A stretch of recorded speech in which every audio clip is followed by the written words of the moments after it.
Hey guys, welcome to দৃশান মোর।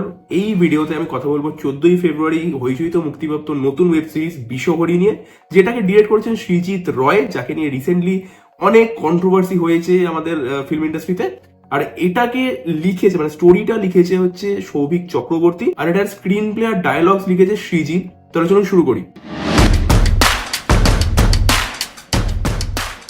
হইচই যে ধরনের web series বানায় তাদের নিজেদের একটা বেসিক প্যাটার্ন আছে, ঠিক আছে? ওই প্যাটার্ন বা টেমপ্লেটকে ফলো করে কিন্তু হইচই এর ম্যাক্সিমাম ওয়েব সিরিজ তারা বানায়, এবং সেম টেমপ্লেট কিন্তু এখানেও ফলো হচ্ছে। বাট যে জিনিসটা এই সিরিজটা ইন্টারেস্টিং, সেটা হচ্ছে এর চিন্তা ভাবনা এবং একটা মাইথোলজি বা পুরাণকে ইনকর্পোরেট করা এই টোটাল গল্পটার মধ্যে। কিন্তু সেই ইনকর্পোরেশনটা বা এই চিন্তা ভাবনাটা কি এই সিরিজটাকে ভালো বানিয়েছে? আমি বলবো হ্যাঁ, কিছুটা ভালো বানিয়েছে। আবার ম্যাক্সিমাম জায়গায় এই সিরিজটা কিন্তু ভালো মতোভাবে মার খায় এর রাইটিং এবং এর টোটাল এক্সিকিউশনের দিক থেকে। এবার আমি কথা বলবো এই সিরিজের পজিটিভ আর নেগেটিভ দিকে। পজিটিভ দিক সবার আগে যেটা আসছে সেটা হচ্ছে এর চিন্তাটা, যে একটা বেসিক বাংলার বা হইচইয়ের যে টেমপ্লেটটা আছে ওয়েব সিরিজের, একটা বনিদি বাড়ি, বড়লোক বাড়ি, সেই বাড়ির যিনি সব থেকে বড় সদস্য তিনি একটু রাগী, এবং এই বাড়িটার একটা হিস্ট্রি আছে এবং এই বাড়িতে প্রচুর সদস্য আছে, তারাও নানাজন নানা রকম, কেউ ভালো কেউ খারাপ, এবং তাদের মধ্যে কিছু জনের সাথে কিছু জনের খুব একটা বেশি ভালো সম্পর্ক নয়। এবং সেখানে একটি বউ আসছে, বাড়ির নতুন বউ সেই বাড়িতে আবার আসছে পুজোর উপলক্ষে দিয়ে।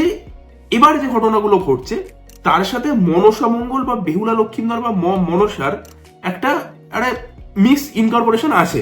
সো এর সাথে সাথে কি হয়েছে, ধরুন খুনগুলো হচ্ছে, ঠিক আছে, খুনগুলো হচ্ছে, সাপে কেটে খুন হচ্ছে।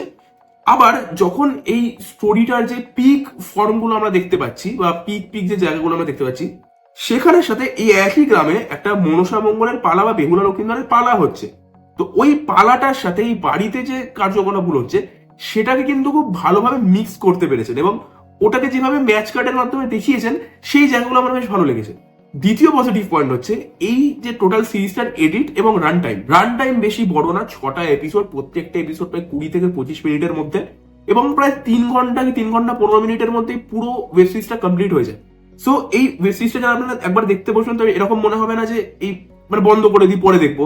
এবং এর যে এডিট বা এর যে অল ওভার স্ক্রিন প্লেটা সেটা আপনার কিন্তু ধরে রাখবে। প্লাস এটা যেহেতু একটা থ্রিলার সিরিজ আছে, তো থ্রিলারনেসটা কিন্তু পুরো ওয়েব সিরিজটার জন্য প্রত্যেকটা এপিসোড জন্য কিন্তু তারা মেনটেন করতে পেরেছেন, যেহেতু খুবই কম্প্যাক্ট। থার্ড প্লাস পয়েন্ট হচ্ছে এর যে মেন ক্যারেক্টার, যেটা সোলাঙ্কি রয় প্লে করছেন, সেই ক্যারেক্টারটা ঢুকলেন একজন নাস্তিক হয়ে, এবং অবশ্যই তিনি প্রফেসর এবং উচ্চশিক্ষিতা।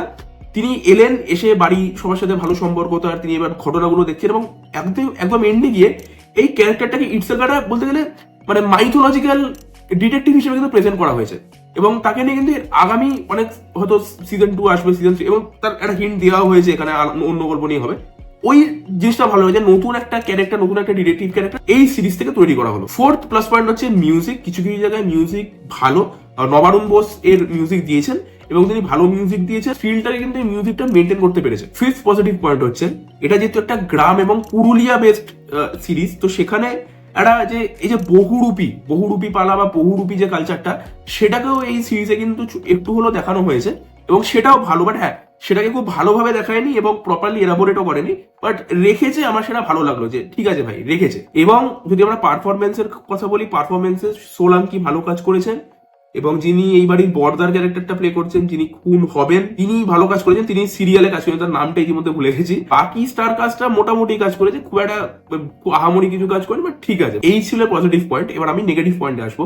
ফার্স্ট নেগেটিভ পয়েন্ট আমার যেটা লেগেছে সেটা হচ্ছে এই যে ক্লিশেড একটা ট্রিটমেন্ট। হ্যাঁ, হইচইয়ের নিজের একটা অডিয়েন্স বেস আছে, তাদেরকে কেটার করতে হয়, বাট তার জন্য কি হয়ে গেছে যে এই যে থিঙ্কিংটা, এই যে আইডিয়াটা, সেটা কিন্তু পুরোপুরি ওয়েস্ট হয়ে গেছে। মানে মনসা মঙ্গল বা বেহুলা লক্ষিন্দরের গল্প ইনকর্পোরেট করা হলেও সেটাকে প্রপারলি এলাবোরেট করা নেই। নর্মাল অডিয়েন্স তারা তো বুঝতে পারবে না, এই একটা বহুত বড় সমস্যা হয়েছে। তার সাথেই হইচইয়ের যে ট্রিটমেন্টটা বা টেমপ্লেটটা, এই বনিদি বাড়িতে একজন আছেন বয়োজ্যেষ্ঠ, যিনি এই বাড়ির কর্তা, তিনি রাগী, এই বাড়িতে একটা ওই হিস্ট্রি আছে, এটা খুবই কমন জিনিস হয়ে গেছে। তো আমার এটা ভাই পোষায়নি এই গল্পটার ক্ষেত্রে। দ্বিতীয়ত হচ্ছে এর কালার কারেকশন, ভাই হইচই এর একই কালার কারেকশন যেটা, সেটাও এখানে দেখতে পাচ্ছি। এবং এই গল্পটার সাথে আমার মনে হয় যে কালার কাছে যায় না, কারণ গল্পটা না আর একটু ডার্ক হতো, মানে ট্রিটমেন্ট আর একটু ডার্ক হতে পারতো যেরকমের গল্পটা ছিল, সেটা করা হয়নি because of their audience catering. তো আমার পোষায়নি ভাই, সত্যি কথা বলছি। 3 নম্বর হচ্ছে এটা যেহেতু খুবই একটা কম্প্যাক্ট ওয়েব সিরিজ, 3 ঘন্টা 3.5 ঘন্টার মধ্যে শেষ হয়ে যায়, তো এটাকে একটা ওয়েব সিরিজ না করে আমি বেটার বলবো যে ভাই এটাকে একটা ওটিটি ফিল্ম হিসেবেই রিলিজ করে দিতে পারতো। কারণ ওয়েব সিরিজ জিনিসটা যেরকম হওয়া উচিত আরেকটু এলাবোরেটেড, যেমন এখানে প্রত্যেকটা ক্যারেক্টারকে ভালো করে লেখাই হয়নি, একটা ক্যারেক্টারের সাথে একটা ক্যারেক্টারের সম্পর্কটাকে ভালো করে এলাবোরেট করা হয়নি, যে মিস্ট্রিগুলো ফাঁস হচ্ছে বা মিস্ট্রিগুলো আমরা মানে টুইস্ট গুলো আসছে সেটা যে আগে থেকে প্রপারলি বিল্ড করা হয়েছে সেরকমও কিছু নয়। তো এই জিনিসটা আমার বাজে লেগেছে, কারণ স্ক্রিন পেতে এটা খুব একটা বড় ইম্প্যাক্ট ফেলেছে যে ভাই প্রপারলি লেখা নয় এবং প্রপারলি এক্সিকিউটেড না, এটা আরেকটু বড় করা যেতে পারতো। হ্যাঁ, এমন না যে খুব বড় করে ফেললেন, আর আরেকটু বড় করা যেতে পারতো, আরেকটু প্রপারলি জিনিসটাকে এলাবোরেট করা যেতে পারতো। তো বেটার বলবো আপনি যদি এরম ভাবেই রিলিজ করেন, ছোট করে রিলিজ করেন, তাহলে আপনি আপনারা এটাকে একটা নর্মাল ওয়েব ফিল্ম হিসেবে রিলিজ করে দিতে পারতেন, তো এটা আরো বেটার হতো। কিন্তু এটা একটা ওয়েব সিরিজ, তো মানুষ অনেকটা বেশি ভেবে চিন্তে দেখে এবং খুঁটিয়ে খুঁটিয়ে দেখে, তো এইখানে যারা খুঁটিয়ে খুঁটিয়ে দেখে তাদের একটা বহুত বড় সমস্যা হতে পারে। তারপরে নেগেটিভ পয়েন্ট হচ্ছে এর যে ক্লাইম্যাক্স টুইস্টটা, পুরো সিরিজটা ভালো গেল মোটামুটি আমার কাছে, থ্রিলটা প্রপার বিল্ড হয়েছিল, সব ভালো, মাইথোলজিটাকে আমি এনজয় করছিলাম একটা টাইমের পর থেকে, দিয়ে লাস্টের যে টুইস্ট এলো সেটা প্রচন্ড ক্লিশেড, আর হইচইতে বা বাংলা সিনেমাতে এরকম প্রচুর টুইস্ট আমরা দেখতে পাই, তো ওই টুইস্টটা বহুত ক্লিশেড হয়ে গেছে, আর এরখানে ভাই ভালো লাগেনি ভাই, সত্যি কথা বলছি। এবং লাস্ট যে নেগেটিভ পয়েন্ট আমার লেগেছে সেটা হচ্ছে এই বাড়িটাকেও কিন্তু প্রপারলি এলাবোরেট করা হয়, বাড়িটার একটা হিস্ট্রি দেখাচ্ছে এবং একটা জায়গায় তো ডায়লগই আছে যে এর আগে 200 বছর আগে যিনি মারা গেছিলেন সাপে কেটে, তখন এই বাড়িতে কি পাপ হয়েছিল যে তখন মা আবার রেগে গেছিলেন, ওই একটা ডায়লগই দিয়েছে, কিন্তু সেটাকে আর কিন্তু পরবর্তীকালে দেখায়নি, তারা